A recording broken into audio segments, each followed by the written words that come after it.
Welcome, everyone.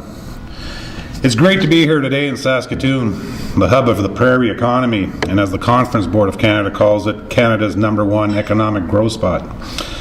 I read an article recently in the Globe and Mail saying that Saskatoon is engulfed in an outburst of conspicuous spending. And I quote, "Just look at the $1 million plus houses in the Willows, the golf course developments, the forest of cranes at the University of Saskatchewan, all of which is in the midst of a $1 billion building program." Makes me want to move here. Saskatchewan is growing and the city of Saskatoon is showing positive economic development. Saskatchewan has what the world wants: potash, oil and gas, uranium, diamonds, coal, and important crops such as canola, lentils, and wheat. And Saskatoon, now with over 240,000 people, has surpassed the size of the capital city of Regina.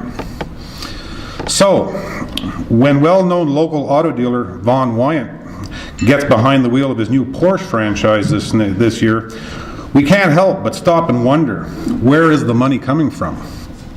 Even Wyant himself said that Saskatchewan was a temperance colony and that people used to guard their wealth very carefully. In fact, they were always conservative and kept their houses and their cars modest to not attract unnecessary attention. But this conservatism seems to have faded, especially in recent years, as household debt in Saskatchewan began to rise significantly through the 90s and well into the 21st century. People are beginning to spend more, and the perceptions of wealth are changing, becoming perhaps unrealistic to some. It's interesting to note that when the CEO of Porsche Canada was in Saskatoon this past March, he likewise found the city to be a very youthful, vibrant town in the middle of the prairies. This is a very welcome description, I suspect, for the residents, given that in the early days, Saskatoon was described as the sleepy town of the prairies. And now it's characterized as a gold mine for economic fortune and optimism. It's a vibrant, youthful, and booming city, there is no doubt.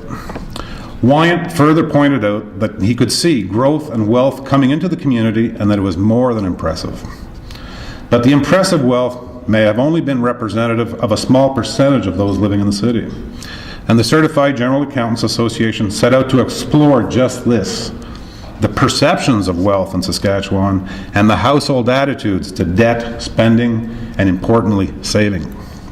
All of which reveal some interesting and somewhat startling facts and findings.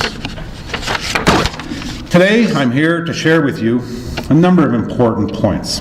1, household debt of Saskatchewan is rising. Number 2, the level of concern over increasing household debt is high and growing. 3, consumption rather than asset accumulation is the primary cause of the debt run-up.